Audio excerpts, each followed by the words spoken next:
Congrats on getting beyond $1 million. What got you here won't always get you there.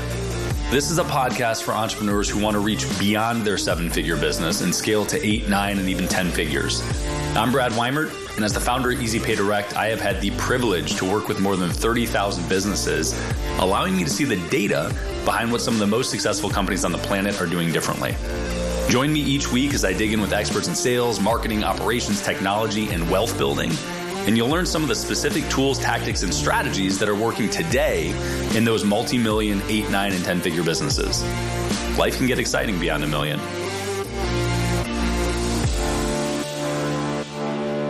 David Lawver, fucking awesome to see you, man. Glad you showed up. Yeah, glad to be here. So we're going to kick this off with a bottle of champagne that you got us, really. It's Louis 15 Brut Champagne from 96. And this is because we closed on a commercial retail center, 2 months ago now? Three. And we've been too busy to pop the bottle. So pop, motherfucker. Yeah, I kind of came to record, but I might have actually come for the champagne. I feel good about that, man. So we'll get to the real estate, but I want to start with a little backdrop. So, I've only known you for maybe a year and a half, 2 years, but it feels like much longer because we operate, I think, in very similar ways with a similar mentality, hustle in very similar ways. And I love it. So I want to hear a little bit about the background because we're going to end up going, I think, a lot into real estate and kind of where it's taken you. And it's one of my favorite topics because it's wide reaching, right? You can dive into real estate and then all of a sudden there are 1,000 different branches of real estate that all have huge opportunity, huge money, huge expertise necessary. But you started in mortgages when you were how old? 19. So you found mortgages. Give me like a little bit of the rundown on how that worked. But first, cheers. Cheers. Good to see you, man. Good to see you. I have to say before we get started, thank you for having me. For sure. And I for sure say that we have similar lifestyles, disciplines, business stuff. But I would say you're one of the most disciplined people I ever meet. And I definitely look up to that a lot and excited to be here and excited to be in business with you. I appreciate that, man. Thank you. Going back to the beginning, I went to 1 year of college and I had an undeclared major. I wasn't that enthusiastic about the actual things I was learning about. Anthropology and basic, writing wasn't exactly my cup of tea. I was more interested in the social side of things. And so I was like partying and not really going to classes. I mean, I got good grades, but I just wasn't that focused. And then I came home for a summer, and this is back in 2005. And there was an ad. It was actually in the newspaper. So nice. Newspaper. What's that? But I got a job in the mortgage business and made $50,000 that summer. And the rest was history for me. I mean, it's a big summer for a 19-year-old. That's right. Yeah. Especially in 2005. Yeah. Very different number than today. Yeah, for sure. Also, the champagne is great. You should taste it. Okay. Let's do that. So got into the mortgage space. What do you think? It's really good.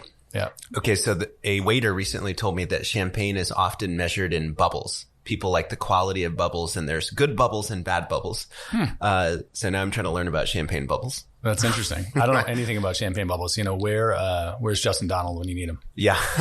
Geraldine's the waiter there. I'll do it. Yeah. Okay. So yeah. And after that, really the mortgage business was, that had my attention. It was something that I wanted to do. I had focus, doing hard work for a teacher to give me a grade, a teacher who, what they were doing was not what I wanted to do. And their opinion didn't really matter to me, didn't resonate. But like, if I was first to come, last to leave, and I got a deal done and made $5,000, that spoke my language. So it's very money focused, very motivated. And the more I worked, the more I made. And that made a lot of sense to me. Yeah. I mean, we ran a similar path on that front. As soon as some vehicle was introduced to me where all I had to do was do more and I would make more, I was like, oh shit, I will fucking crush you people. Like I can just do more. This is great. Yeah. I started out on like a sales floor with a team, and I was like 19 and the next closest person was probably near 30. And in the first month, I was already the number one sales guy and continued to be the entire time because it was just like, I was so focused. Everyone else was out taking smoke breaks and doing this or that. And it just like, Yeah, it just wasn't me. So, it's like I spent 3 years at the brokerages working for somebody else, and it was kind of an entrepreneur position. So like you would make a commission, and for every 10,000 you brought in, you'd keep 5 and the house would keep 5. So, towards the end, I was doing about 350 to 400 in gross commissions, and I'd keep near 200,000. And that was kind of my take home money. So in 2008, when the market crashed and, that broker went out of business, then I went to the next broker, and 3 months later went out of business, and I went to the next broker who 3 months later went out of business. And I was like, how do you go out of business when you have no salaries and all I do is bring you money? Like, it doesn't make sense, right? It's a reasonable question. It's true, right? It's like the bar that's on the best street in town, and all they're selling is alcohol with a 2,000% markup, and they go up. Yeah, it's crazy, right? Yeah. Somebody's taking money out of the company, right? Probably, or just horrible business people. Yeah. So that actually worked out well. So in 2009, bottom of the recession and mortgage business was thumped, I decided it was a good time to start my own company. I figured with the 200,000 I was giving to the house, I could probably pay some rent and hire a staff member. And I did just that. And so, spent probably 3 years doing it just like that, doing about 400K in commissions, having one assistant, and just making my 200K net. And at, early 20s, that was a lot of money to me. And then I ran into a guy named Rick Ruby, who basically, he told me that I sucked at the business, which, as a competitive person, I did not like at all. Yes. And then he forwarded his tax return, which his net was $2 million versus my $200,000 net. And I was like, oh, you're smart. I believe you. I do suck. And so, that's really when he taught me how to first grow my own team. And I grew my own business in the first year over $1 million in revenue. And then he's like, okay, you can sell. Now learn how to lead. And so then grew that business up to last year. We did just over 12 million in revenue. Got it.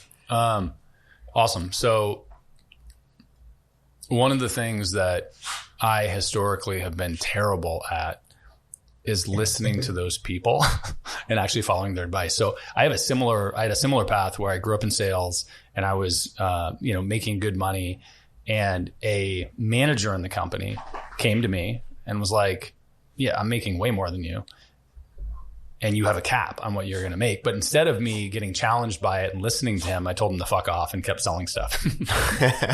Not you. So I really appreciate the idea of actually internalizing the notion of having a leader, having a mentor, somebody you listen to. Was that the first person that you feel like you followed in that path? Did you have anybody earlier in life that led you there? I'd say my first boss in the mortgage business was kind of a mentor, in the sense that he taught me just what's a loan and how to fill out an application and what are programs. But he gave me a shot at 19, because I was in no condition or no state to get a shot like he gave me. So I consider him a mentor in some ways. But Rick was very different. So he had a coaching company, and he had maybe 10 or 20 coaches under him at the time. And 4 mortgages? 4 mortgages. Interesting. Mortgage only. And he was the first person I saw who was so loud about the money. And was not bragging at all. He's actually a very kind of humble and frugal guy, right? But he would say, hey, here's my tax return. Here's what I made. Here's what I saved. Here's exactly what's going on. Here's the revenue. Here's how you pay people. Here's what a comp plan looks like. He was so forward with the money, and everybody in the organization spoke through numbers. And it taught me to think in numbers, measure in leads, measure in conversion rates, just how to be a businessman. And so he also, what's brilliant about his program is every 6 months, he would switch who's coaching you. And he would always make sure the coach that was coaching you was just out of reach. So when I was doing 500K in profit or $1 million in profit, my coach would maybe be doing $1 million or $2 million. So they were close enough where it wasn't like, oh, I'm never going to get there, but they were far enough ahead where you could think ahead to what hurdles you'd run into and have a good person ask questions on how to get ahead of it. That's a really, really valuable lesson for everybody. I was talking to I have a sort of business and life coach person who I'm like his charity case, right? I'm very low on the spectrum of people that he works with. He's working with, Fortune 50 CEOs and ex-presidents and shit. And we were talking about that because I was talking about friends that I have that are way, way, way ahead of me financially, and their behaviors and how I see their behaviors. And I end up looking at them as if they're a role model. but I fail to recognize at times that their behaviors are allowed for them in the place that they're at now, but their behaviors in the place that they're at don't necessarily serve me for the place that I'm at. And I think that that's the benefit of having a mentor that's just in front of you, right? A coach that's just in front of you or a little bit in front of you, not way in front of you. Yeah, 100%. I couldn't agree more. And by the way, Rick was a great mentor. I was a terrible student. He would tell me things like, for example, I was in Silicon Valley where I had really smart clients. And I'm like, they're too smart for me to charge as much as you're saying I'm going to charge. They're going to go online and look at the price and not use us. And he's like, no, you need to sell value and you need to sell so much that you can just disregard the shoppers.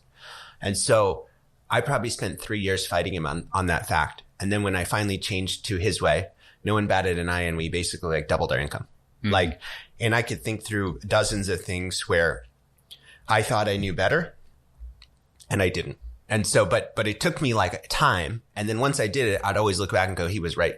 And so I've kind of, one of my biggest takeaways through it all has been like faster to implement, the better. The sooner I just take this information from someone's ahead of me, decide they're more credible and execute, even if it defies some of my logic today. I can always execute and take the knowledge. And then if for some reason it doesn't work in my situation, I can roll it back.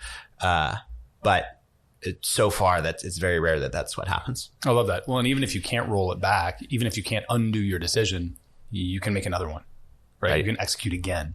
Awesome. So you find a mentor, you start the company, 09, 10, rough times to be in the mortgage industry. But the last 5 years, it's 2022 now.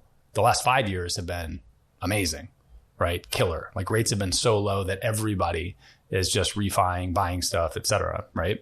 But now, so I want to talk about kind of, both the operational path of doing that and how you transition. And then let's get to now, because I think now is an interesting time. But so you're solo, you've got one person and you start to build out a team. What changes from, netting $1 million a year to the gross was 12 last year? Right. So what's the basic margin of a mortgage company if you gross 12?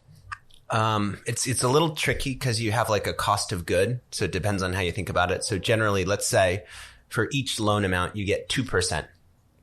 The salesperson, you don't pay them salaries. They get 1%.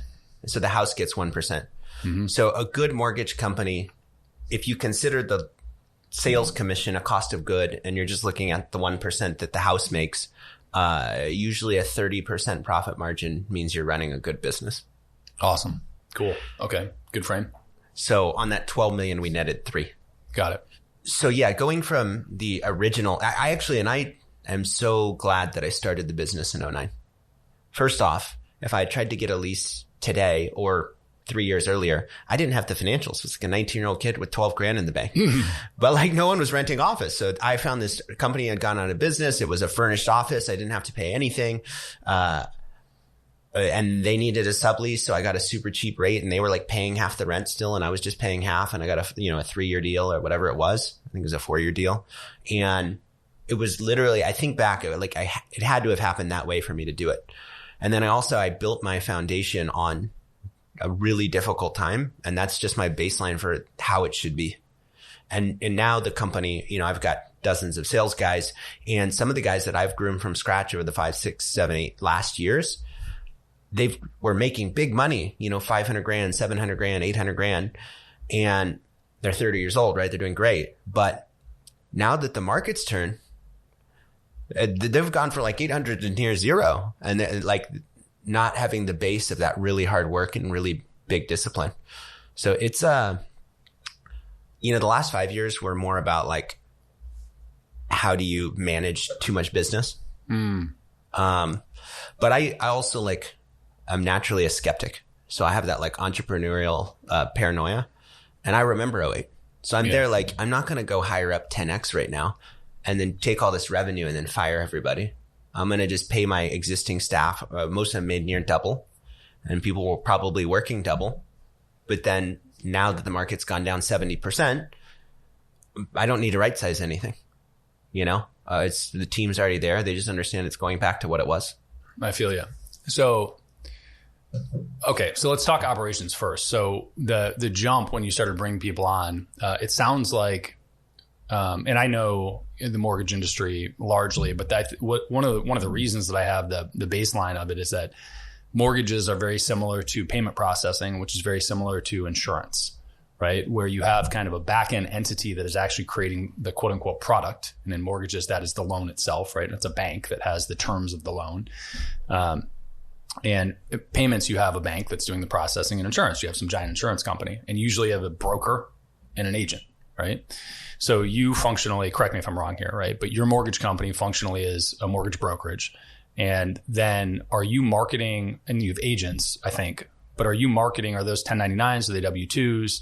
How do you get them? Are they producing everything? Do you have any brand that you're driving leads into the company? What does the whole makeup of marketing and sales look like?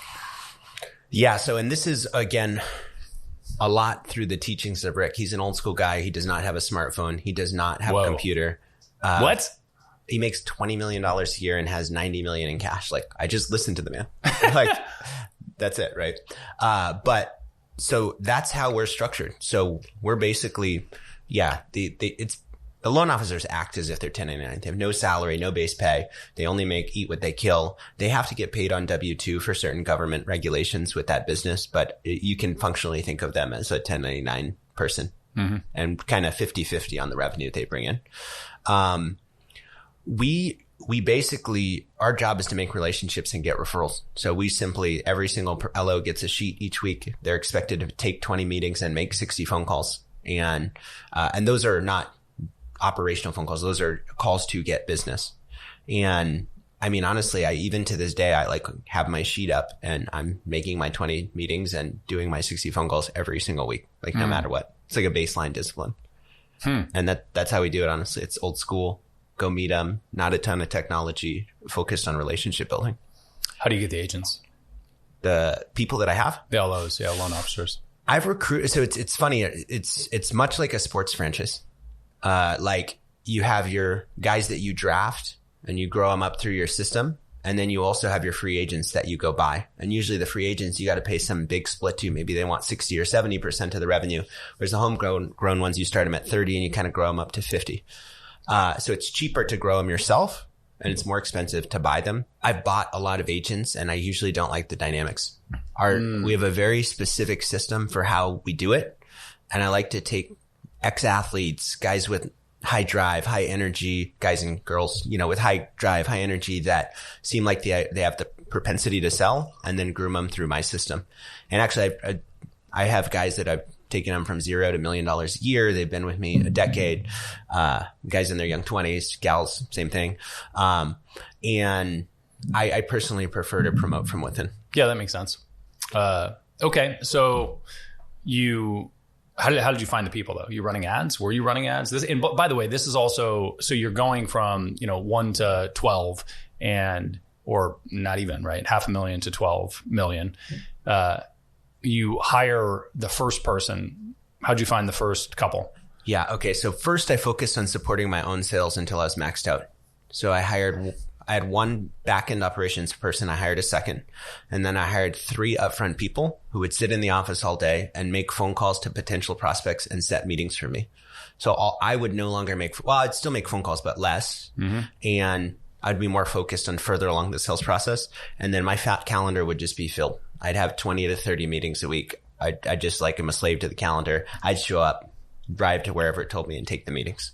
And then once that business blew up and got to be really successful and I literally couldn't do anymore, some of the guys that were making the phone calls and setting the meetings, I started bringing them with me on the appointments. And so they could sit there, see how it goes. They would get their license. And then once they could make a phone call and make an appointment and then go to an appointment and close, I'd just set them on their own and then they'd make their own phone calls. So that's actually really to this day still how we groom. So how I keep my sales guys versus the competitors is a successful guy, I'll hire him 2 young guys to work on his team and set him appointments. And then also eventually he takes them out and they become juniors and they sit on his team and he teaches them. And now he's making 50% of their commission. So like my better sales guys are making $300,000-$400,000 a year from the commissions that my juniors are bringing them. So at that point, split's not a discussion if your company's giving you juniors that are bringing you lots of money.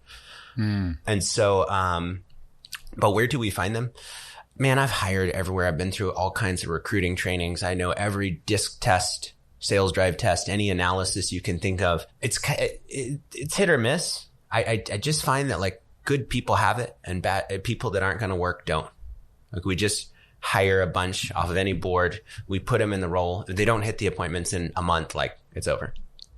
I'm not a huge proponent of training. I think you just hire a lot, fire quickly, and people are going to work naturally, just do the job. Interesting. So how much do you adhere to, if that's the case, so you have a recruiting machine, first, what percentage sticks? 30% at best. Okay.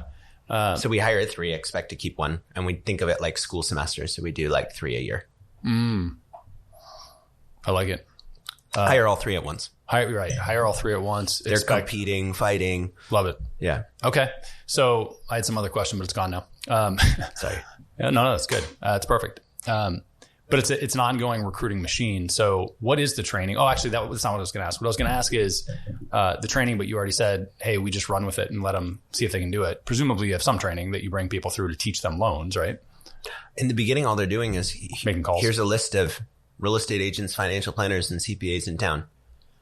Your boss is Johnny, and he's the coolest guy ever, and here's his big resume. And you call these people and set appointments for Johnny. And say, hey, send us your mortgages when you close real estate deals. They call and say, hey, listen, I'm calling from Johnny's office.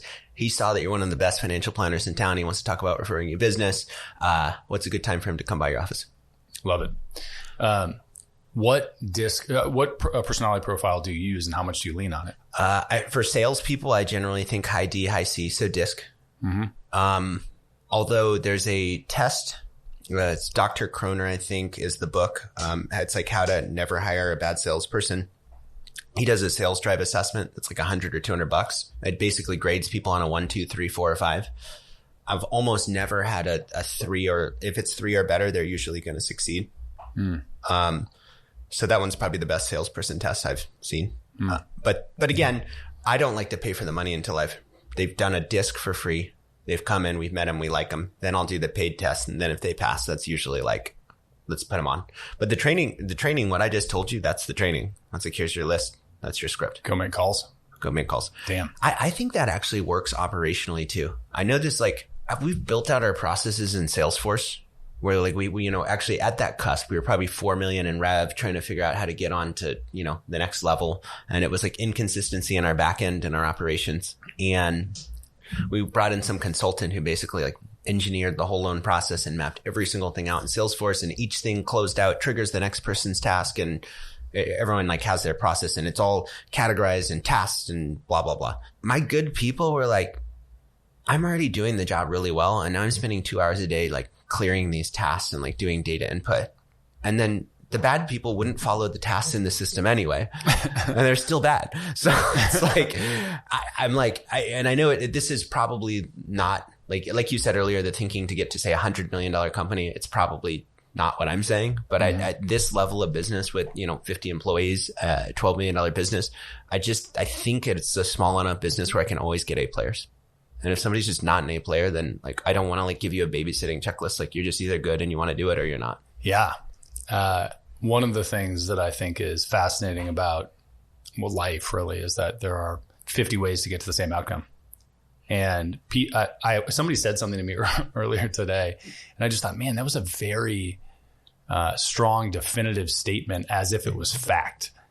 And people say shit like that routinely. And I thought, I don't do that very often because I'm not that convicted that this is the way to do something. Usually there's 50 other ways to get there. So it's interesting to hear that because I operate the opposite, right? I want the structure, the path, the system. I want sort of the McDonald's framework of the capacity of the person is less important, or the system is going to get the right person into place. And I won't have to fire as often, but I'm getting better at firing quickly when it's necessary. I don't disagree with that. And actually, yeah. I mean, sometimes if someone says the sky is blue, I'll say something like the most likely outcome is it's blue. Like, I don't even want to commit to that because like, how many times have you been sure about something and then been wrong? So like it's that Ray Dalio principle stuff of just like understanding that your interpretation is probably not the truth and that there's different truth out there and having highly credible people around, especially people that disagree, and trying to, triangulate the ideas and get the closest thing to truth possible is the best. And the truth is also probably somewhere in the middle. If you have A players plus you have great process, then that's probably the best moving machine. The recipe, yeah. Okay, so you did grew the mortgage company. At some point, you're making a bunch of money, and the logical play for, I think, anybody in the real estate space is to invest in real estate. But what was the transition there? Because I know you through a number of things, but one is that we are actively doing real estate deals together. What was the transition from mortgages? What did you do next? And ultimately this plays into like, there is a surplus of cash. What do you do with it on some level? But what was the transition?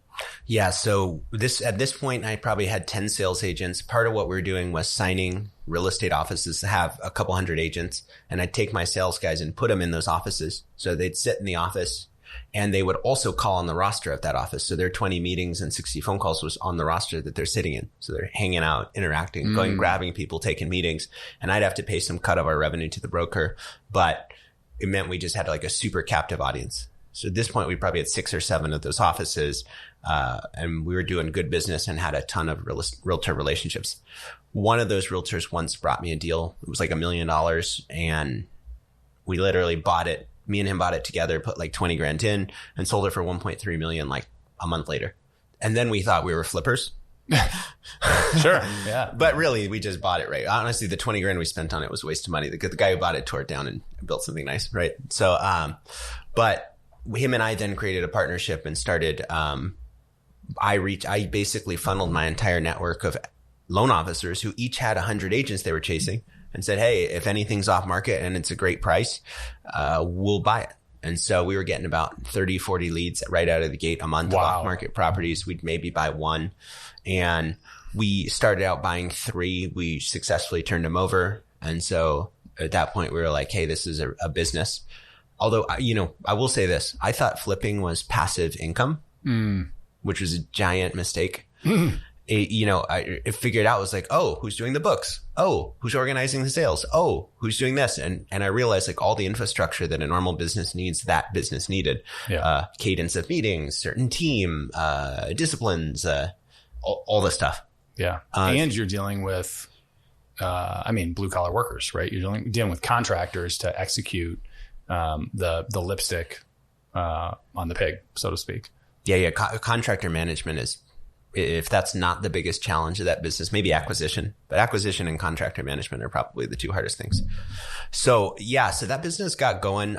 It turned after the first 3, we actually randomly met this group who funded a flipper who was buying off the courthouse steps. And mind you, this is 2014.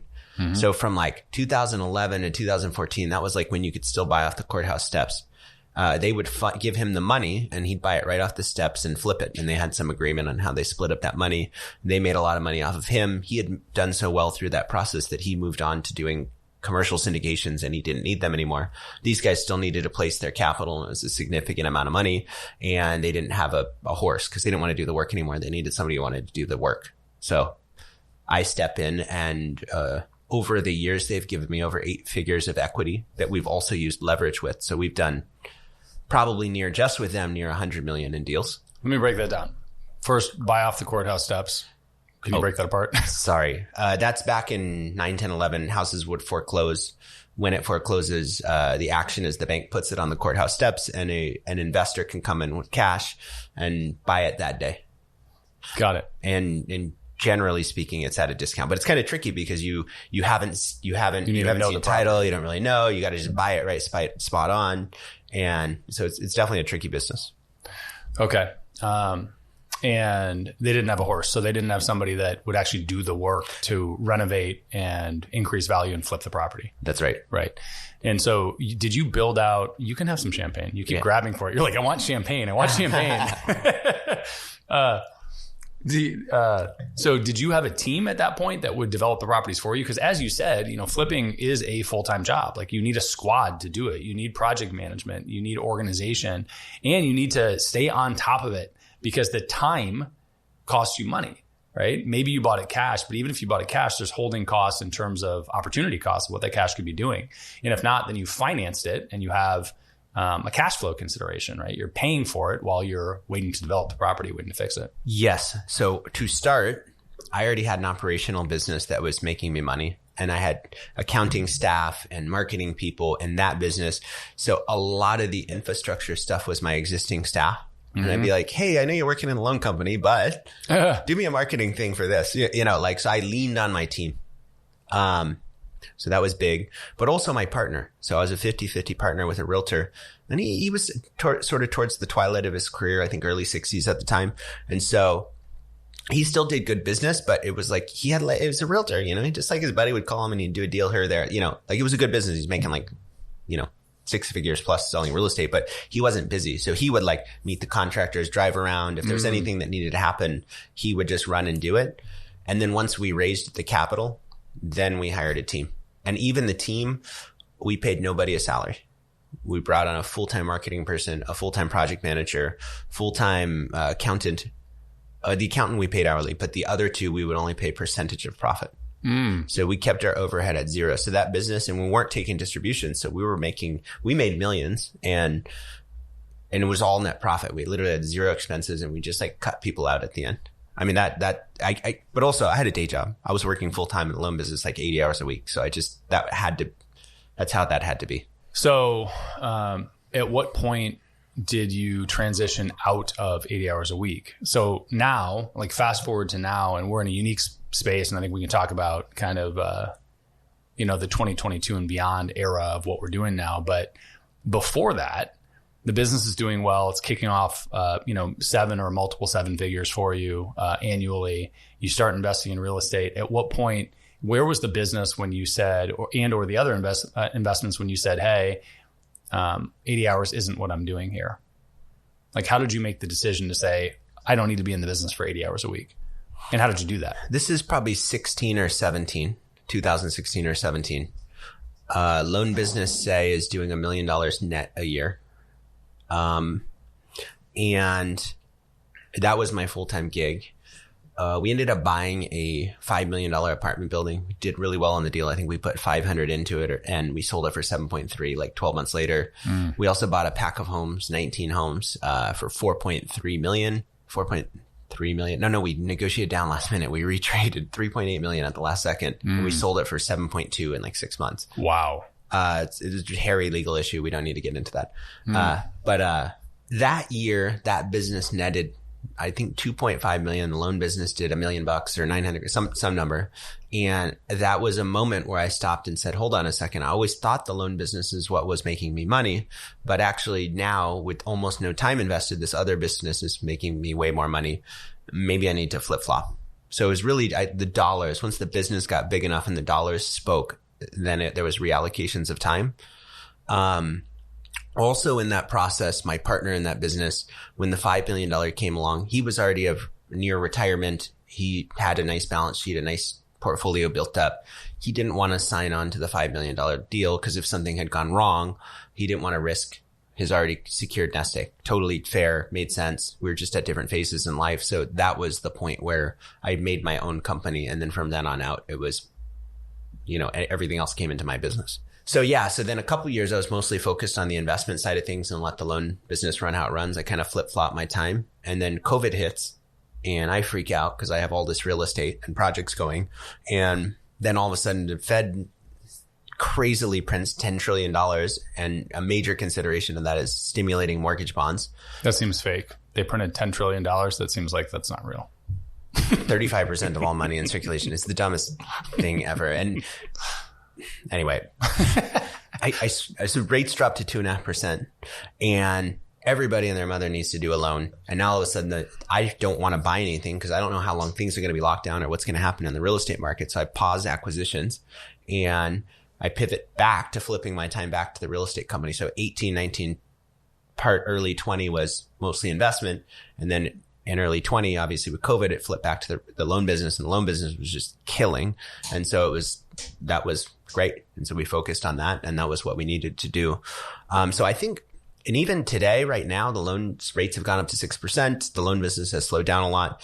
And even though we're heading into recession, I think that's actually the perfect time to be in acquisitions. So in the next 12 or 18 months, I want to be acquiring in ways that I wish I could have done in 2008. And that's coming sooner than later. And so I think I'll probably be more focused on the investment side than loans starting, say, towards the end of next year. But market and money will dictate that. Let's talk about investments. And I think I want to talk about them both from an investment perspective and also from a taxation perspective, because I know they're tied together. I want to start with, I want you to give me the rundown of kind of initially what you got into, and then call it 2020. Because that's where our chapter started, right? We met in 2020, I think. Right.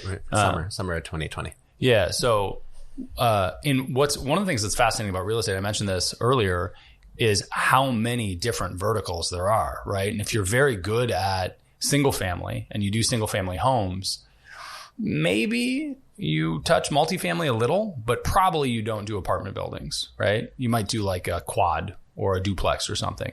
And if you're heavily involved in single, and then there's, a whole wide variety of different commercial investments. Then there's land investments. There's just so much. So what did you get into in the beginning and why? And where did you go from there? We could do an entire show just on this, but to keep it brief, you don't have to. We started flipping single families only, but our acquisition funnel was so aggressive. We had so many deals coming in that off market, like 20, 30% below market, that sometimes an apartment would come in or a piece of land or this or that. And then it's like, well, geez, this feels like a good deal. Let me learn how to underwrite it and figure out what it is. So we've done everything. I shouldn't say everything. We've done a lot of things. We've done ground ups. We've done apartments. We've done loads of flips of single families. We ultimately landed at retail. And that's a lot of what we do now is build to rent single families and retail centers.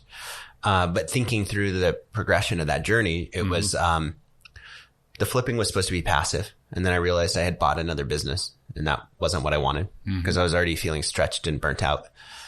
So then it was like, hey, well, let's start thinking about, and I was making money. So we then did an Airbnb portfolio in Nashville. So we did 14 homes there.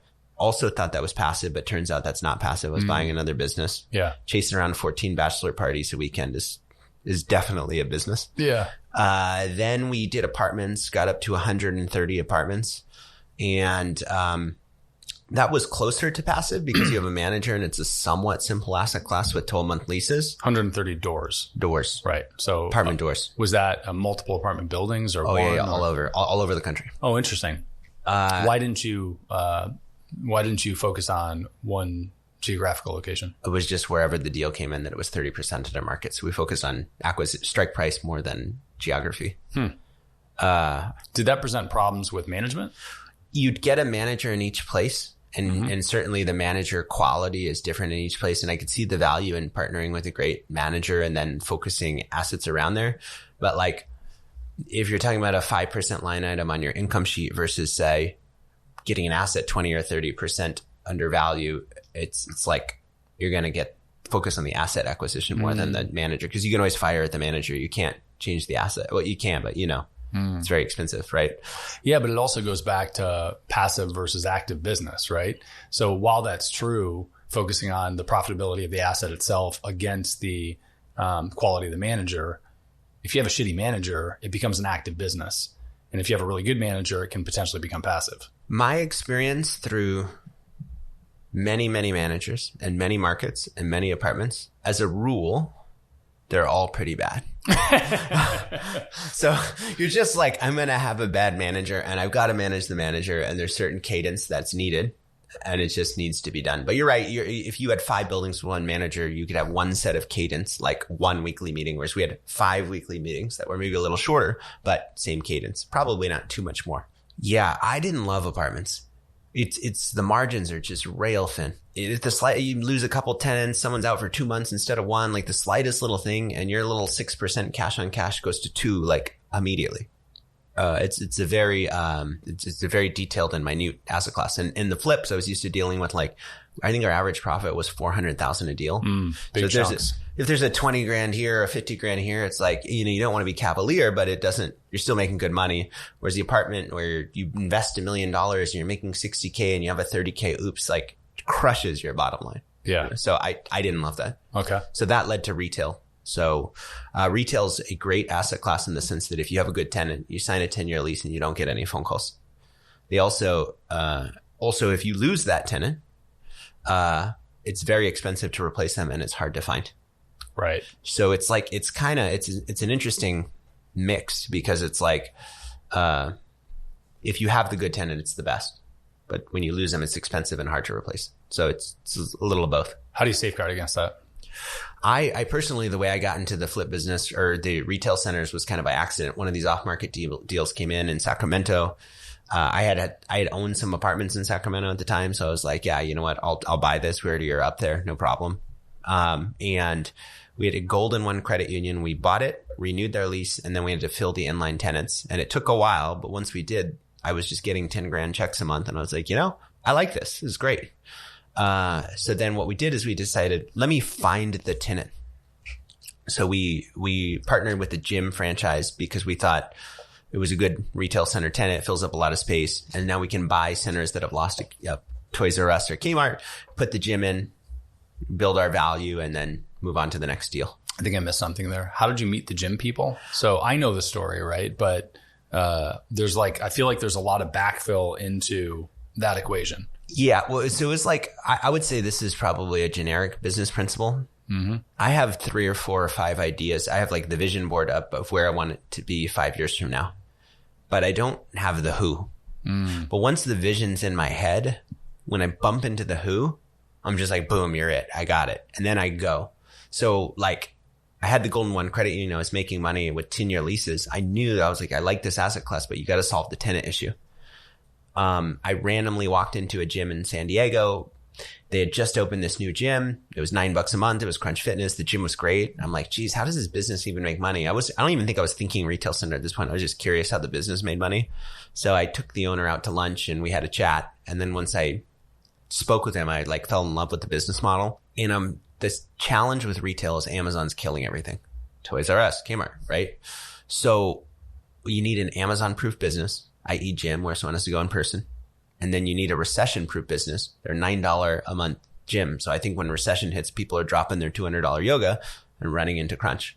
So I loved it. And it filled a big footprint. So 30,000 feet. That's in real estate. The more space that's dead lowers the price of the building. And then if you can revitalize the space, it cranks the price of the building significantly. So finding a big tenant is good.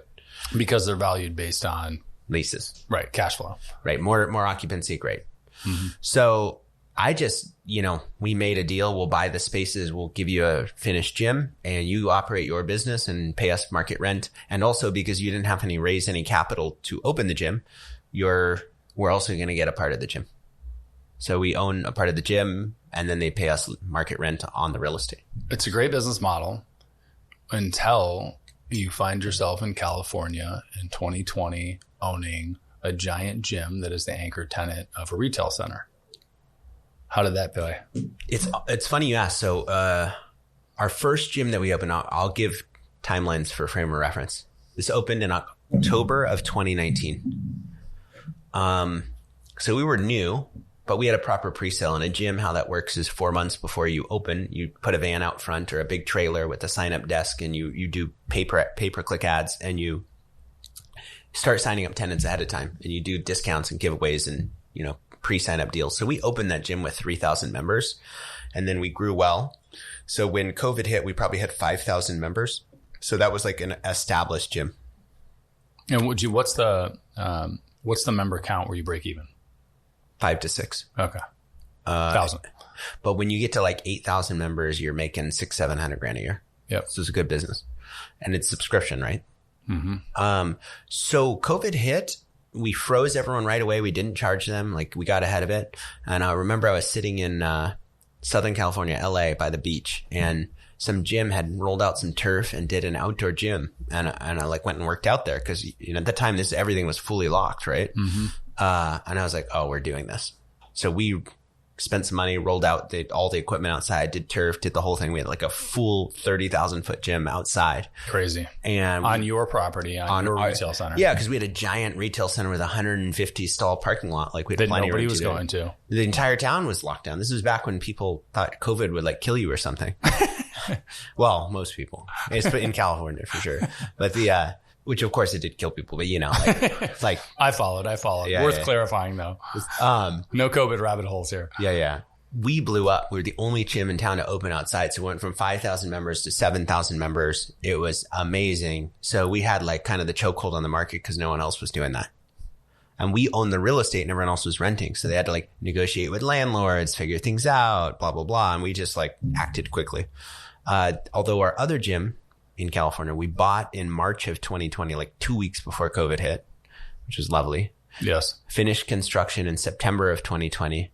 And then we had no pre-sale because like no one was going out to our pre-sale to, our free t-shirt wasn't luring people out of their house, right? It did before COVID and probably would now. But the free t-shirt, our best giveaway. That's amazing. Most popular paid ad on that business. For somebody that's spending $9 a month on a gym. Yeah, I'm like, these guys are driving 20 minutes across town to get their free t-shirt and then signing up. It's just people love a free t-shirt. Well, that's also an interesting path to go down, but that's the time value of money and how that perspective changes based on where you are in life, right? That's like the analogy there is the person that drives across town to save 12 cents a gallon on their gas, and it takes them 45 minutes to drive there. What are you doing? Right? It doesn't make sense. Well, it doesn't make sense if if the value of your time is actually monetarily higher, right? But if you have a low paying job, then perhaps it makes sense. It certainly doesn't when you have a high paying job. It's a fucking ridiculous proposition. I think that brings up a good point around not making business decisions on what you would do. Like I'm sometimes like, yeah, I wouldn't stay there, or a t-shirt, like that's dumb. Yeah. But I don't think that's necessarily correlates with how the majority of people think. I totally agree. And I routinely have that conversation with our staff because our target market are entrepreneurs that have, $1 to $50 million companies. And, many of those people are making millions of dollars a year, and our staff is not. And they're casting judgment on the behaviors of the entrepreneurs. And it takes time to stop and realize, no, the way that you make decisions or your perspective or your thought process isn't necessarily reflective of theirs, right? But I think it's a good rule for everybody in general to just step back and say, hey, this thing I'm looking at, maybe I'm not the target market for it. Yeah, I was going to mention this story earlier, and somehow we passed over it. But I remember early on when I first started the loan company, I was concerned about affording the rent. So I kind of treated it like a law office, and I brought in another loan officer, and we were not in business together. We had separate businesses, but we just split the rent. So it's kind of like a law office. I think we shared a receptionist or, this kind of thing. At the time, I was so frugal. Even though I was netting $150K a year, I mean, my budget monthly was like $25K. I like lived super poor, like eating out, like was not happening. Like and I think most entrepreneurs start out that way. Yeah. I did. Sure. Yeah. And so every time we'd go out, like it'd be like Tuesdays, like you want to grab a bite, and it's like, sure. And we'd go to like a bougie steakhouse and he'd spend $340 and then we'd split the tab. And I was like, I'd crush my soul in those days. I'd be like, oh God, I'd be like sweating about it. Well, I got to the point where I kind of like let him pick up the check. Yeah. Like I stopped like trying to like coddle my ego, and I'm like, yeah, you got it, bro. But I thought to myself, I was like, and by the way, the guy at the time probably made $600,000-700,000 a year, which to me was a lot of money, but yes. It is a lot of money. Sure. And I told myself, I was like, I am never going to be that guy. Like, it doesn't matter how rich I get. I'm not going to spend $300 on dinner every single night. Well, today I don't cook. And I like nice steakhouses. Right. So, that's the judgment changing. It was just 100%. A different mentality, right? Like 100%. And I was like, oh, I kind of get it now. The steaks are really good. Well, also, there's also the thing that I didn't get at that phase of life was, and I kind of did, but I didn't, until your money is on the line, until your well-being is on the line, until your emotions are on the line and tied to it, you can't really internalize it, right? You can, intellectually think through the exercise, but you can't really know. And what I didn't really get was that $300 dinner. Two things changed as I moved through life. One was $300 for a dinner relative to my annual income became a negligible amount. And I didn't really get that. In my head at the time, I thought I would never spend $300 routinely for dinner because $300 is $300. It's fucking a lot of money for dinner. But if it's nothing of your income, right? If you're making $100,000 a month or $200,000 a month or $1 million a month or, $50 million a month, whatever, right? That number becomes such a small percentage of the overall. And I think that's one thing. And then the other is the value of your time, right? The other is thinking, okay, I could go home and cook and spend 2 hours cooking. Now, if you really enjoy it, that's one thing. But if you don't, and where you get joy is out of something else, then who cares? And I find myself routinely quote unquote overspending for the convenience today that I never would have done when I was 19. But different decision makers. I do remember I had a rule when I was probably 25, and it became clear to me when I was 25. I would get in these conversations with people that would talk shit about kind of very similarly, not $300 on a car or on a dinner, but $300,000 on a car. And people would be like, oh my God, I can't believe somebody would ever, that rich asshole would spend $300,000 in a car. And I thought, yeah, but let's say his payment or her payment is $10,000 a month, right? On some car. Which is not. He probably leases it for $4,000. Totally. Right. But totally. let's say 10. But let's say it's $10,000 on a car, right? And they're making, $100,000 a month. So they're spending 10% of their monthly. Most people that are making $60,000 a year and making $5,000 a month would get a BMW and have a $600 payment and feel like that was rationalized, justified, right? And maybe that's maybe not quite accurate, but let's say close, right? Well, that's percentage-wise more than the person who's spending on the Ferrari and making, $100,000 a month, right? So the ratio of your income is relevant. And then also the other thing is that the person with the Ferrari has a hell of a lot more in excess every month. So if they wanted to overspend their excess, even if they spent 30% on their car, they'd still have $70,000 a month, right, to do whatever else with. So I didn't really get that. But what I grabbed when I was 25 was percentage of income is relevant. And I made a rule for myself that was I'm not going to spend more than 5% of my income on a car, period.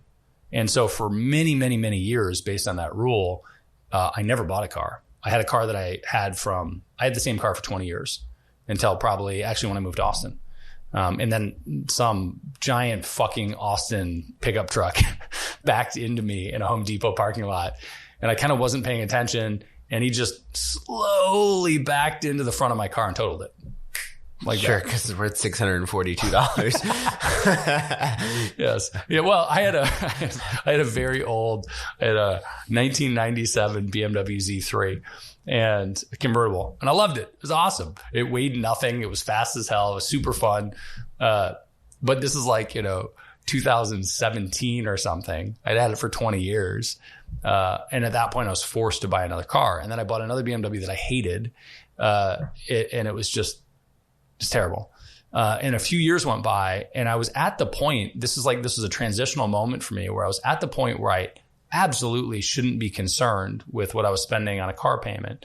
And I talked to my financial advisor and one of the financial advisors that I have in my life. And he said, you're at the point where you shouldn't have anything that frustrates you on a routine basis in your life. Just buy a different car. But I still, because I built this rule when I was younger, had the frame of I'm not going to spend more than 5% of my annual on it. And that's what I did.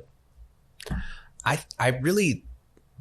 actually think spending limits and frames around money ebb and flow.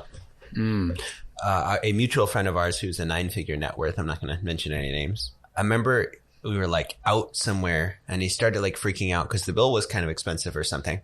9-figure net worth guy. We're, $347 bill, you know, something like that. Right. And he goes, wait, I'm going to say his name's John for this story. He Great. goes, that's old John. You're right. We're fine.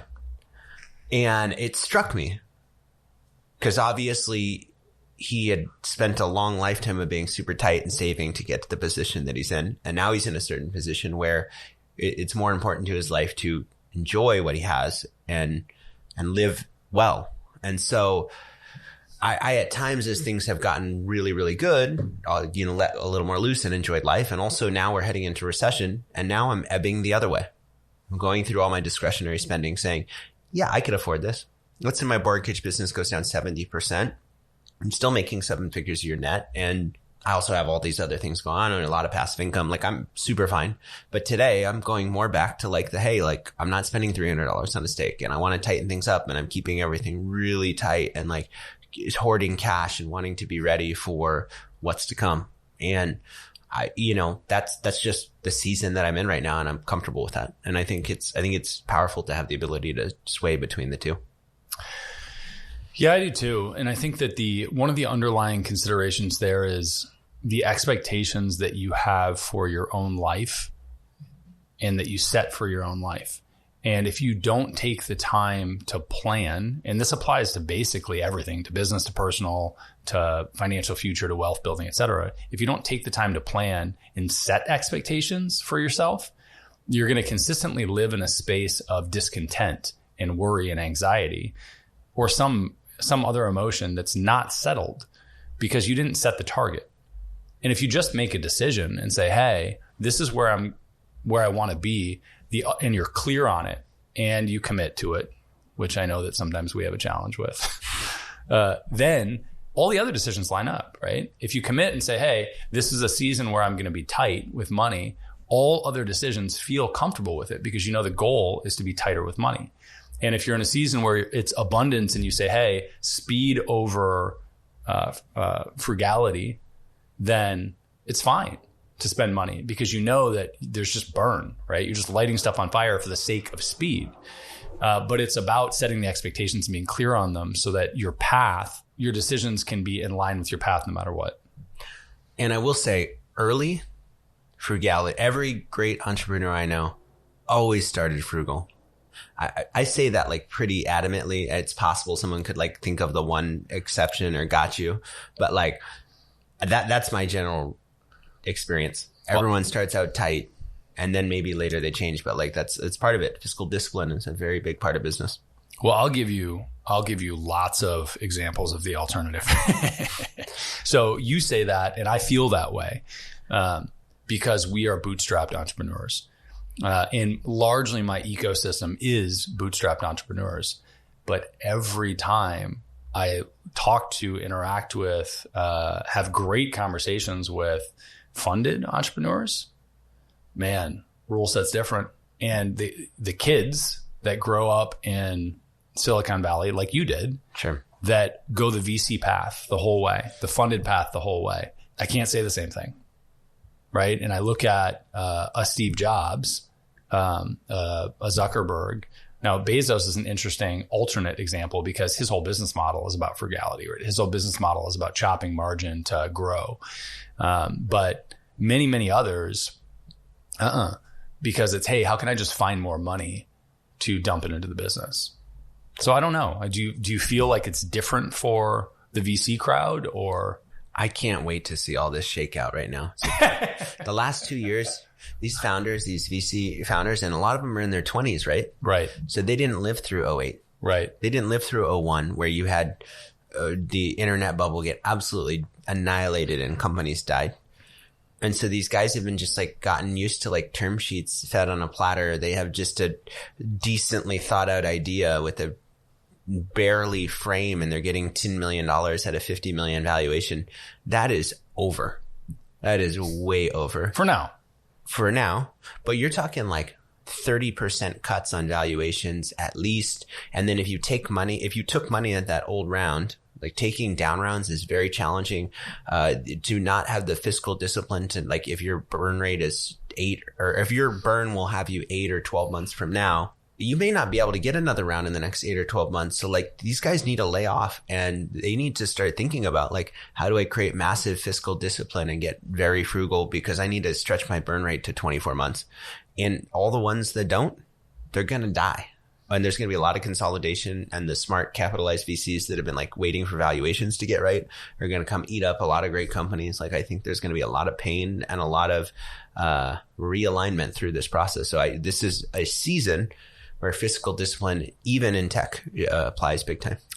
Okay. So I heard a variety of things there. One was you validate my point, which is that entrepreneurs that live in the VC funded realm are not afraid to just burn money and are not necessarily frugal.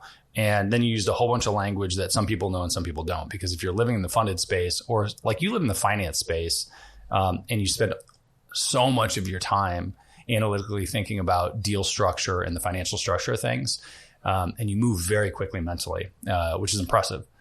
But a lot of people don't know what the fuck you're talking about. So down rounds, VC, burn rate, et cetera. Summary there is that entrepreneurs raised at a certain value that said, hey, my company's worth $20 million. And then if they want more money, which is how all VC companies work, right? A venture funded company raises some money. They start with an idea and they just go, not worried about profitability. They worry about growing the company, growing the user base usually, or whatever it is. And then they try to raise more money because it still isn't a profitable business model. In fact, Square, which is my space, Uber, took years to reach profitability if they're even there. And they rely on just bringing on more money. And so the next round of money they bring on, they need the valuation of the company to be higher than the previous round that they brought on. Otherwise, it's quote unquote a down round, right? And that's a big problem because it indicates to all investors that the company is not actually growing. The company is dying. And yes, that's a great explanation. And you're right. There's like a mantra in VC that says, if you're profitable, you're doing it wrong. Right. Like, because the guy who's not profitable, who says, listen, I'm going to get 100 million. I'm going to burn 8 million a month. That means I have way more staff, way more team, way more marketing. And I'm just going to get the user base faster, or outgrow you, or outbeat you, or outcompete you with my dollars. And so it's meant to burn. Mm-hmm. They raise the money, it's meant to burn. And then you grow so much with that money that now you go get 200 million and the company maybe goes from 300 million to now $1 billion, or, whatever those numbers are. I have always been a for-profit business guy. And the idea of like making a company where you're burning through investor capital just hurts my soul. I'm not sure I ever want to do that. Hurts my soul, hurts my stomach, hurts my general sense of sensibilities. Yeah. Profit, baby. That's why we're here. Well, it's actually a really interesting sort of intellectual conversation, because as a bootstrap person, profit is the point. And if your business doesn't sustain itself, if your business doesn't make money, if you asked 99% of the population, I think, if you said, hey, would you start a business and run it for 5 years if it didn't make a profit for 5 years? And that was your statement. 99% of the population would say, no, that sounds retarded. It sounds like a retarded business model. Actually, in the truest sense of that word. But that is how some of the biggest companies in the world have been built. Most of them. Right. So that the big ones, the really big ones. The really big ones. Uber is the easy example, which, by the way, and I love it as an example because I think it's such a huge functional utility for humanity relative to what was there previously. But it took burning cash to stomp on, quite honestly, capital cronyism. Capitalistic cronyism, right? Regulation that had been put in place to support big capital markets. That's nonsense. It's not good for humanity. It's not good for civilization. But it was the governments that had been bought by like the cab industry to say, no, we have our medallion service in New York. We're not doing Uber here. Or we have our medallion service in San Francisco. We're not doing Uber here, right? Well, that's ridiculous. And legislation had been passed to support that stuff. So it took the money, and it took the money of Uber's financiers to destroy that model. And I heard years ago, I heard that Uber's largest line item was legal, because they would consistently be in legal battles with like multiple cities all over the world, right? Trying to fix this. But it introduces the idea or the question of, is that a valid business model, right? And I grew up in the space of, if it's not making money, like the 99% of the world, if you run a profitable business, or if you run an unprofitable business for 5 years, maybe you should quit. But this flies in the face of it. So the question is, I don't know, how do you feel about that? Do you feel like that's a rational business model? Do you feel like it makes sense? How does that play with you? This is not like some textbook knowledge or something that I've heard from somebody. It's just my own thinking. I think you're building for equity. You're building for profit. And even though I'm only a for-profit guy, except for in some real estate investments, sometimes I buy stuff that doesn't create any cash flow, but I like in Austin or Silicon Valley, you're buying to like, interesting comparison. You're playing for equity. Interesting comparison. So you're kind of playing the long game. So yeah, of course it's a valid business model. Think about when you had to bootstrap stuff and you were missing resources to do what you needed. And then think today where you have this surplus of profit. If you need to solve a problem and you need one person for it, hire 3. And if 2 fail, great. Or you're triple as effective and you grow your business way faster. You have the surplus to do that. So imagine your surplus with a few extra zeros, and now you grow just being ridiculous and extravagant, and that extravagance will beat the for-profit human if the idea is good enough. But look at Uber though. Now they've spent hundreds of millions or billions. I don't know how much they've raised, and that business model's fucked. Like the second self-driving becomes government regulated, Tesla is just going to turn on their fleet of vehicles and kill Uber. Like Uber's only moat is that they have the driver network. But once the driver network's gone, like they don't make vehicles. Well, unless they're dead. Unless they do make vehicles, right? They partner with some existing manufacturer. I mean, it's a possibility, but their value is just the driver network and the consumer network. Actually, the consumer network is valuable. Having the consumers on the app, but they would jump. Tesla. If Tesla's like Tesla, Uber, they would half the price. Jump in a heartbeat. Nicer car. Well, that's one of the interesting dynamics in my space, right? My space. What's up, Tom? Cheers to 2006. So that's one of the funny things about the payment space is, or interesting parallels. Visa and MasterCard have a duopoly on all credit card transactions. Discover, Amex, fine, whatever. They represent nothing of the market. Visa and MasterCard are 92% of the market. Their moat has been 2 things. One has been buy into the brand, consumers being comfortable with the brand. The other has been the technology that facilitates transactions. And for decades, the technology that facilitated the transactions was this elaborate network of secure phone lines and the hardware, the shitty credit card terminals that have been in stores for decades that are still there, really. And as soon as the iPad came out, it democratized that entire system. Because when the iPad came out, knockoffs for the iPad came out, cheap terminals that were software based, and you could put new software on them immediately to run payments through the internet, which happened earlier, right? Just before it. When those 2 things happened, the network's no longer relevant. They no longer have that moat, right?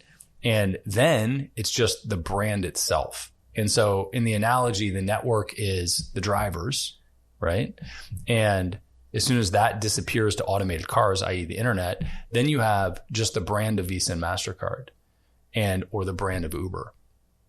And my thought for years has been that nobody gives a fuck about Visa or MasterCard. And then not at all. And it's the points. Exactly. Right. And yeah. It's the points and it's the chargebacks. It's the protection. Right. It's that if your card gets stolen and somebody runs 20 grand on your card, are you liable for it? And with that network, they're not. And that's actually a thing that has to be solved. But the brand, let's put that aside for a minute. The brand, if I said, hey, so let's know for a moment that the software thing's going to get taken care of, right? If Visa and MasterCard have competition that could fulfill that brand loyalty or brand trust, would somebody jump? And the answer is for damn sure. And if Facebook, if Amazon, if Google, if Samsung, et cetera, said, hey, we have a payment platform right now. Hey, business owners, do you trust us? Will you accept these payments? And we'll charge you half. And then you say, hey, consumers, would you be okay with using, Apple Pay, except with actually Apple credit, or Amazon, Google, Facebook, et cetera, payment, Samsung? Would you do that? The answer is yeah, in a fucking heartbeat. And the same thing will happen, I think you're right, with Uber, which is Tesla will jump in. But it's also not a given. Nothing's a given. Well, yeah.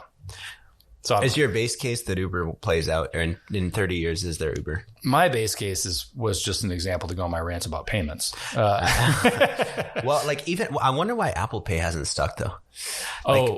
Because I use Apple Pay. I've uploaded all my cards. It's like a fun game for me to see, can I go out without my wallet and how many places will take it? And we're obviously in a busy downtown metro. And honestly, I can usually go out without a wallet. Oh yeah.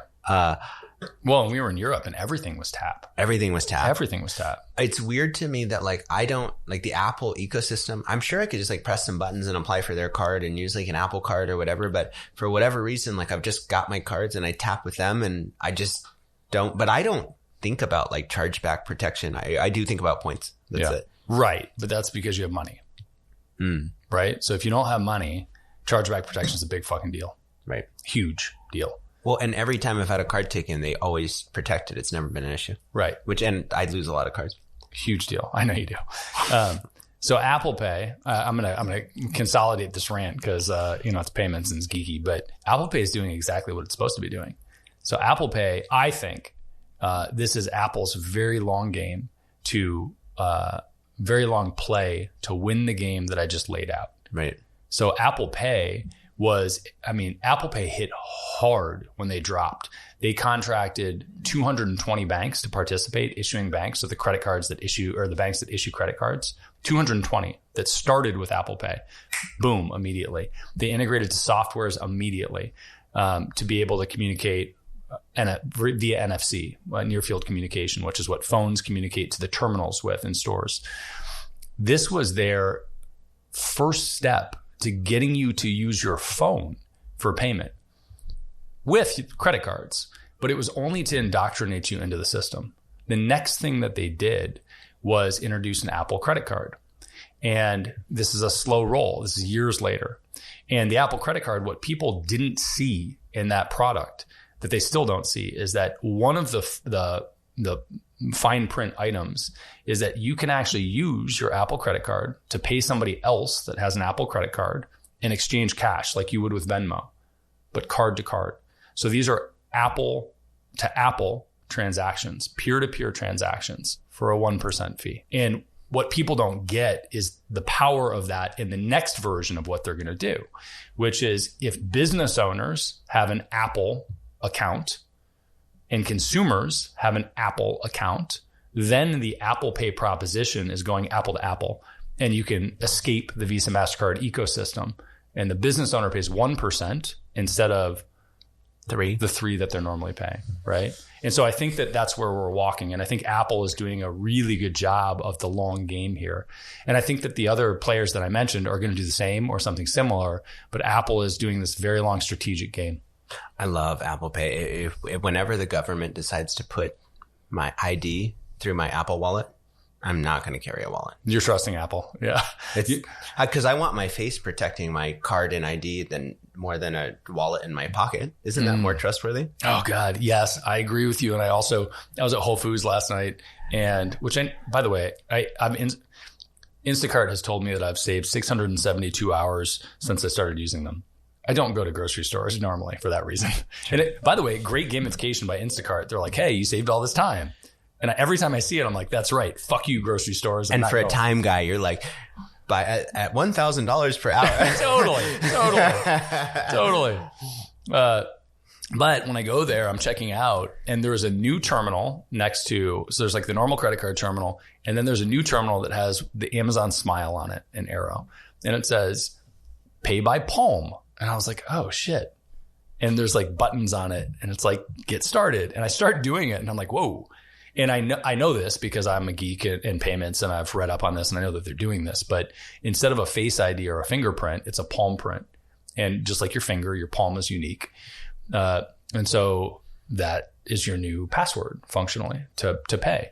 But I start to do it and then I think, I don't want to give you my biometrics, Bezos. I'm not doing it. But Face is fine with Apple. It's not logical, bro. It just was a moment. It's not logical. Similarly, I have Clear, as one should that travels a lot, and I'm still on fingerprints. I won't give them my fucking eyeballs because I don't want to. Actually, I will tell you the logic behind it. I have thought about this. Is that facial recognition? So yeah, Apple has my face, right? But facial recognition, you can and eyeballs, you can get from afar. Maybe I'm wrong about that. Facial recognition for sure. Eyeballs, I don't know if you can get from afar. Maybe it's Minority Report that I'm scared of. Some like weird consideration. Spam me, feed me great messages, use my biometrics, like make my life easy. I'd way rather be getting like sports advertisements and business stuff than like a tampon commercial. Like steal all my information. Apple, Google, take it. It's yours. I'm pretty much with you. But I clearly still have some reservations about this. I'm like, I trust you. Yeah. I trust the machine. Well, I don't trust the machine, but I do, to your point, I do largely have the belief that what are you going to target me for? Like if I was a war criminal, I should be more concerned. But what are you really going to do to me? I'm not your big target for anything. So that's fine. Yeah. And I should probably, I'm still on the fence. It's still a little scary, but I don't know. It's probably irrational. You're probably right. Okay. So tangent, hardcore. I know we both have places to go right now, but I also want to get a moment on the benefits of real estate for tax. Because it's such a big deal and by the way, it's been such a big through line with our conversation over the course of the last 2 years. And you've been very helpful from this perspective. But we have bought, now we're getting ready to buy the second commercial property together. And one of the issues I had last year was I'm coming up on the end of the year and I have a significant tax liability. And your answer was real estate's the solution. But years ago, when I first started to go into the space of shit, I have, multiple six figures or more of tax liability for the year. What do I do about it? It became kind of similar to what you were saying earlier about mortgage company or real estate investments. Where's the money?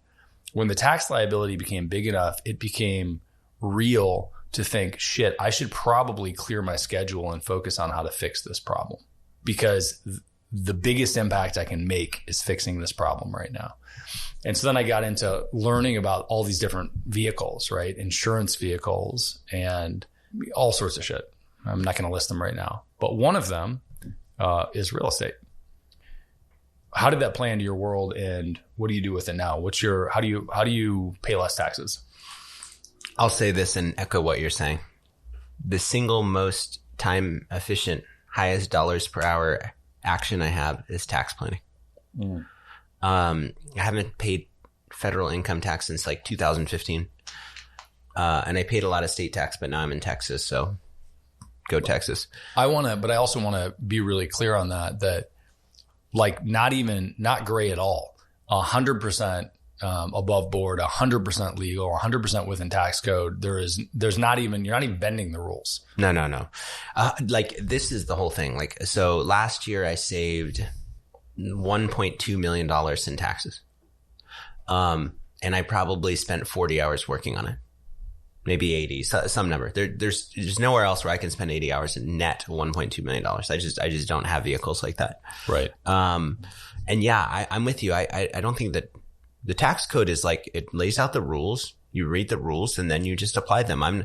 And there's a bunch of scams. Like for a while, there was these conservation easements where people were like putting money to these and they were inflating the values. And then it was like, then the government was like, this is stupid. We're going to like come smack everyone who did this. Like, I don't play that game. Well, I also want to be clear that there are things that are possible within the tax code that the government catches that people have been exploiting a loophole and change the rules later and pursue. And a conservation easement is potentially one of those things where people are playing within the rules, but the government sees it and they're like, yeah, that seems gray to us. And I think the delineating factor there was a subjective element of playing within the rules. So basically the write-off was based on this assumed value, future value of the project. And by making it a conservation easement and them saying, well, we could have developed this into $100 million property. That $100 million, who decides that? So they were like getting appraisals and this or that, but it was pretty aggressive. So like that's sketchy. I'm saying a 1031 exchange is a great vehicle to trade real estate and move into a new product that doesn't pay tax. There's nothing subjective. You move from one vehicle to the next. There's some rules you have to follow. It's simple and clear. You just follow it. So in terms of like myself, there is actually a subjective assessment around the 1031, which is there's language in the 1031 that says you don't have the intention of reselling the property in like a reasonable amount of time or something. It's like 12 months is like the known rule. But it's not. It's not written. It's not written. It says a reasonable amount of time or something. Intention and reasonable amount of time. That's the subjectivity. And by the way, this is the fucking U.S. tax code. Why don't you just pick a number? Say it's 12 months. Yes. Make a rule. By the way, the reason for that is that it's all pushed by rich people that push government to make the rules and leave it gray. Someone wrote 12 months. They're like, well, how about we just make it a reasonable amount of time? Can we grade that? Well, okay. And that's the way, as far as tax goes, I think if it's kind of common knowledge that 12's it and you're flipping something in 3 months, like you're now in conservation easement land. Yes. Meaning that you're now in a grayer area. You're choosing gray. Yes. Whereas like a regular 1031 where you actually trade and you hold the property is just not that gray. And so today, bonus depreciations, I think, are one of the best vehicles. I mean, there's a couple other things like, opportunity zones and things like that. Although I don't love that. But basically, I look at how much net profit am I going to make in my business. And then let's say you buy a $5 million commercial piece of real estate. You'll generally get about $1.5 to $2 million in depreciation. It's just about 30 to 40%. That's usually how it turns out to be. So if I know I'm going to make $1 million of net profit this year, that means I know I need to buy about $2 to $3 million worth of commercial real estate so I can get a bonus depreciation to offset my gain. So each year I kind of know how's the business slate projected to do. I need to be acquiring real estate that's projected to write all that money off. So I strategically plan real estate acquisition in relation to net profit projections to make sure I don't pay tax. This particular strategy requires a real estate professional designation. So you got to do a fair amount of real estate investment and or have a spouse that could be licensed as a realtor, which often is how that's done. And then her designation, which would be valid and not gray, would qualify. So, that's a simple one today. I will say that like, if let's say in the future, that will change. They're already trying to rule that out. Maybe someone comes and changes that. There seems to be a huge emphasis on green technology. So maybe in the future, it's like if you build a solar farm, you get 30% tax write-offs or whatever. It's not really that difficult. The government's so slow to change the tax law that by the time they change it, There's another thing. Read the rules and figure out what the new game is. All right. I love that. And let me break that down real quick before we wrap. So, bonus depreciation is, basically you buy a piece of real estate and the idea of it is that, what's the other term? Why am I spacing on this? Accelerated depreciation. You have to do a X study.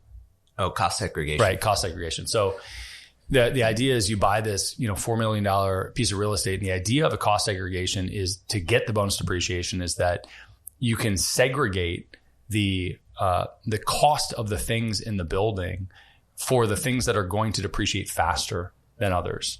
And the idea of this really is that, for example, plumbing, electrical, flooring, or whatever, lighting is going to have to be replaced faster than the sticks, right? Or the concrete of the building itself.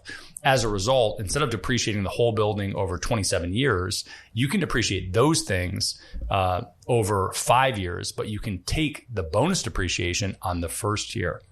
So of this $4 million property, 30% of it can be depreciated in 5 to 7 years, and you can take the entire write-off on the first year.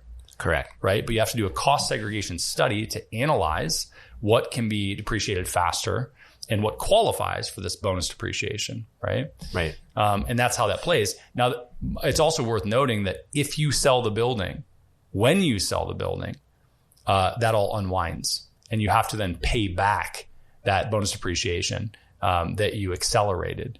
So if you want to go down this path, you have to know that the only way that money becomes sort of free and totally gone is if you hold the building for the duration, right? Or if you want to sell it later, you just have to know that you have to deal with that tax ramification at that point. Or 1031. But even if you sell it in 1031, you still have the tax liability, don't you? No, the basis just follows. Oh, got it. It just moves to the next property. Just never. Got it. So you have to 1031. 1031s are a whole nother thing, though, because then you have pressure to roll into another property. That's why I think you just keep acquiring in bonus depreciation, acquire bonus depreciation, and just hold. Yeah. And so, yeah, you're right. Use refis to get capital out. Whole nother episode. Yeah. Whole nother conversation. Man, I think this is the longest podcast I've ever been on. Well, it's because we nerded out on payments. I'm so sorry about that. I feel like we need to do another one. Yeah. Well, we could talk just about the real estate side of things, which is largely what we end up talking about anyway in our day to day. But awesome. I appreciate you coming out, man. We will continue this conversation probably in 3 minutes, but let's walk out the door and get on with our nights, man. All right, man. Appreciate you coming out. It's always good to see you. Thanks for having me. Absolutely. If you learned one thing on this episode, share it with another entrepreneur. They need to hear it. Also subscribe so that new episodes just show up on your phone.